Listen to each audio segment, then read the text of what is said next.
दोस्तों नमस्कार, आप सभी को मेरे चैनल की तरफ से स्वागत है, वेलकम है, ग्रीटिंग्स है, यानी बहुत कुछ मेरे चैनल की तरफ से आपके लिए शुभकामनाएं हैं। देखिए क्या है, इंग्लिश बोलने के रामबाण तरीका, यानी अगर आप इंग्लिश स्टार्ट कर रहे हैं बोलना, सीख रहे हैं, आपकी पहली स्टेज है, आपकी इस ड्रीम है, आपका सपना है कि अंग्रेजी हम बोलें, तो इसमें ना एक स्ट्रक्चर कवर किया हूं जो आपको बिल्कुल आसानी से उस तरह के सेंटेंस को बुलवा देगा, यानी मजबूर कर देगा। इसमें क्या क्या मैं यूज करने वाला हूं? Go and get, go and get, would you mind, would you mind, could you tell me, could you tell me. ठीक है, इस तरह के बेसिस पर, इस तरह के स्ट्रक्चर पर आज हम लोग अंग्रेजी सीखेंगे ताकि आपको कॉन्फिडेंस आए, आपको एक विश्वास जगे कि आप कुछ कर सकते हैं। देखिए कैसे,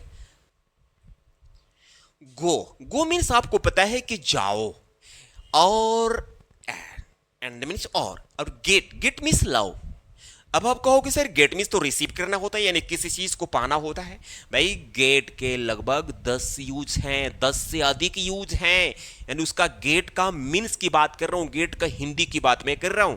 तो गेट मीन्स पाना तो जरूर होता है, बट यहां लाना का सेंस है, यानी लाओ, यानी गेट मीन्स लाना भी होता है, जाओ और लाओ। ठीक, तो जब हम गो एंड गेट का प्रयोग करेंगे तो इसका हिंदी हुआ जाओ और लाओ, यानी किसी व्यक्ति को आप ऑर्डर दे रहे हैं कि ये सामान जाओ लेकर आओ, उस कंडीशन में go and get, go and get. देखिए बोलने में भी बहुत हलवा टाइप का लग रहा है, आसान लग रहा है, go and get, go and get लग रहा है ना।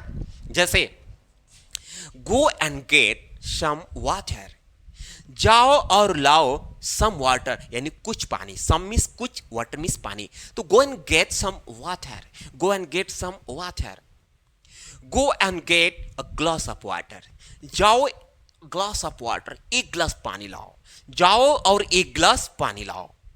गो एंड गेट अ चेयर, जाओ और एक चेयर लाओ, एक कुर्सी लाओ।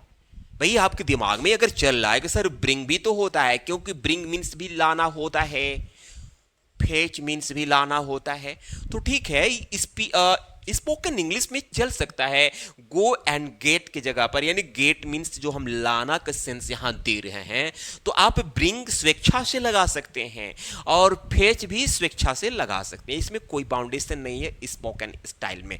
चलिए, तो गो एंड गेट चेयर, जाओ और एक चेयर लाओ। Go and get my mobile, जाओ और मेरा मोबाइल लाओ, जाओ मेरे मोबाइल लाओ। Go and get some food for me, जाओ और मेरे लिए सम फूड लाओ, यानी कुछ खाना लाओ। Go and get your notebook, जाओ और अपनी नोटबुक लेकर आओ। इस तरह के सेंटेंसेस पर अपने तरफ से आप कम से कम बहुत सारे सेंटेंसेस सोच सकते हैं, इनकेस अगर आप इंग्लिश सीखना चाहते हैं तब।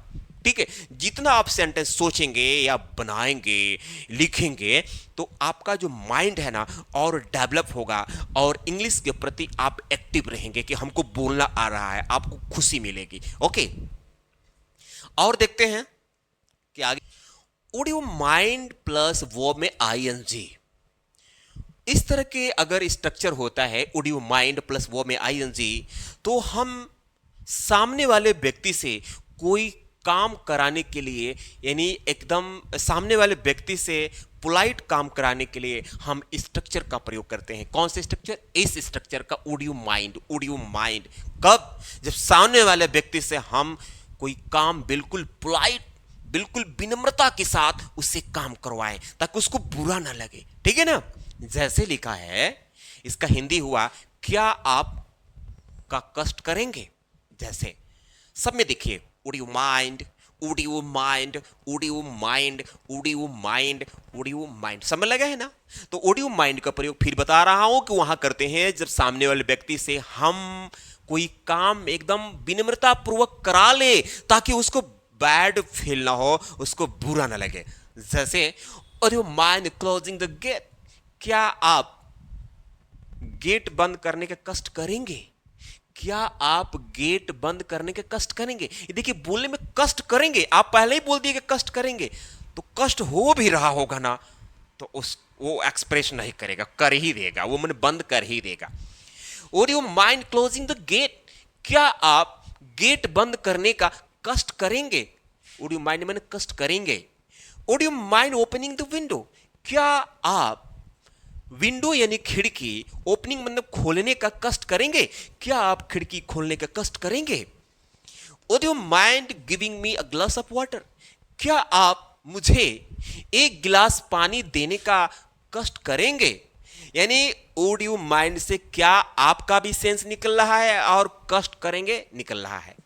Would you mind speaking the truthfulness, क्या आप सत्य बोलने का यानी सच्चाई बोलने का कष्ट करेंगे? जो आपके अंदर सच्चाई है क्या आप उसे बोलने का कष्ट करेंगे? Would you mind moving a bit, क्या आप बीट मैंने थोड़ा सा मूविंग मैंने बगल में होना यानी कह लीजिए कि खिसक जाना, तो क्या आप थोड़ा सा खिसकने का कष्ट करेंगे? मान लीजिए आप बस वगैरह में बैठ रहे हैं, ट्रेन में बैठ रहे हैं, आपके पास स्पेस नहीं है बैठने का, तो बोलेंगे would you mind moving a bit, क्या आप थोड़ा सा खसकने का घुसकने का चाहे थोड़ा सा बगल में होने का कष्ट करेंगे? तो जब भी सामने वाले व्यक्ति से आप कोई काम पोलाइटली कराना चाहेंगे तो आप वुड यू माइंड का प्रयोग करेंगे, लेकिन दिमाग में एक चीज होना चाहिए कि यहां पर वर्ब में आईएनजी और तब लास्ट में उस ऑब्जेक्ट को इंक्लूड करेंगे। तो आगे देखते हैं कि कौन सा स्ट्रक्चर है। अब यहां पर बिल्कुल वुड की तरह कुड भी, could you tell me, could you tell me, could you tell me, भाई कुड यू टेल मी का प्रयोग हम टू आस्क समथिंग पोलाइटली, किसी व्यक्ति से कुछ पोलाइटली पूछने के लिए करते हैं। जब भी किसी व्यक्ति से आप कुछ पूछना चाहते हैं, जानकारी लेना चाहते हैं, क्वेश्चन कर रहे हैं, तो आप could you tell me, could you tell me, could you tell me का प्रयोग करेंगे। जैसे लिखा है कि could you tell me where you live, क्या आप मुझे बता सकते हैं कि कहां। देखिए बीच में अगर ये जो वर्ड आ रहा है इसको हम रिलेटिव एडवर्ब बोलते हैं, वेयर चाहे वाई हाउ व्हेन व्हाट, ये आया हुआ है तो इसको रिलेटिव हम एडवर्ब बोलते हैं। तो जब ये बीच में आ जाते हैं तो इसके साथ ही साथ की हमेशा लगा रहेगा, और जो इसका एक्चुअल हिंदी कहां होता है वो भी निकलेगा, दोनों निकलेगा, की भी निकलेगा कहां। जैसे यहां पर वाई है कि क्यों, या हाउ है कि कैसे, व्हेन कि कब, ठीक है ना, व्हाट कि क्या। ठीक, दूसरी बात कि ये सेंटेंस इंट्रोगेटिव नहीं होता है, यानी इसके जस्ट बाद सब्जेक्ट आना चाहिए। आपके दिमाग में चल रहा होगा कि सर जहां डब्ल्यू फैमिली होता है तो तुरंत कोई हेल्पिंग वर्ब होना चाहिए, नहीं। जब ये रिलेटिव का काम कर रहा है, रिलेटिव प्रोनाउन चाहे रिलेटिव एडवर्ब का काम करे, मींस जब दो ये सेंटेंस को जोड़ रहा है तो इसके जस्ट बाद हेल्पिंग वर्ब नहीं आता है, इतना सुन लीजिए। वो वर्ब लास्ट में आएगा, चाहे मेन वर्ब हो चाहे हेल्पिंग वर्ब हो। देखिए यहां पर लास्ट में आया हुआ है, देख रहे हैं ना। तो भूल करके इस तरह के सेंटेंस को यानी इस डब्ल्यू फैमिली के तुरंत बाद हेल्पिंग वर्ब नहीं लगाएंगे। चलिए क्या बोला है कि could you tell me where you live, क्या आप मुझे बता सकते हैं कि आप कहां रहते हैं। Could you tell me where you live, क्या आप मुझे बता सकते हैं कि आप कहां रहते हैं, बता सकते हैं कि आप कहां रहते हैं। देखिए की भी आ रहा है, कहां भी आ रहा है। Could you tell me where you live, क्या आप मुझे बता सकते हैं कि आप कहां रहते हैं। और could you tell me where you study, क्या आप मुझे बता सकते हैं कि आप स्टडी कहां करते हैं, where कहां करते हैं। Could you tell me why you beat your wife, क्या आप मुझे बता सकते हैं कि आप अपनी वाइफ को बीट क्यों करते हैं, यानी पीटते क्यों हैं। भाई कोई व्यक्ति है जो अपनी पत्नी को, वाइफ को डेली बीट करता है, पिटाई करता है, तो आप उससे पूछ रहे हैं could you tell me why you beat your wife, क्या आप मुझे बता सकते हैं कि आप अपने वाइफ को क्यों पीटते हैं। could you tell me why you come late, क्या आप मुझे बता सकते हैं कि आप लेट क्यों आते हैं। क्या आप मुझे बता सकते हैं कि आप लेट क्यों आते हैं, देख रहे हैं ना। Could you tell me, क्या आप मुझे बता सकते हैं हाउ कि कैसे, यू ऑपरेट कि आप चलाते हैं द कंप्यूटर कंप्यूटर को, क्या आप मुझे बता सकते हैं कि कंप्यूटर को आप कैसे चलाते हैं। Could you tell me how Modi speak, क्या आप मुझे बता सकते हैं कि मोदी कैसे बोलते हैं? भाई मोदी का आवाज जो है लोग कॉपी कर करके इंस्टाग्राम पर, फेसबुक पर लोग कॉमेडी बना रहे हैं। तो मान लीजिए कोई पूछ ही रहा है कि क्या आप मुझे बता सकते हैं कि मोदी कैसे बोलते हैं, यानी मोदी की आवाज में आप सामने वाले व्यक्ति से मिमिक्री करवाना चाहते हैं। ओके, तो could you tell me how Modi speaks? क्या आप मुझे बता सकते हैं कि मोदी कैसे बोलते हैं? Could you tell me when you go to bed? क्या आप मुझे बता सकते हैं कि आप बेड कब जाते हैं, मीन्स आप सोने कब जाते हैं? Could you tell me what your name is? क्या आप मुझे बता सकते हैं कि आपका नाम क्या है? यानी देख रहे हैं ना, ये लास्ट में हेल्पिंग वर्ब, चाहे मेन वर्ब लास्ट में ही लगेगा जब ये रिलेटिव प्रोनाउन चाहे रिलेटिव एडवर्ब का काम करेगा, बीच में मतलब डब्ल्यू फैमिली आ जाए तब। क्लियर? तो माय व्यूअर्स, माय सब्सक्राइबर्स, ये वीडियो आपको कैसा लगा?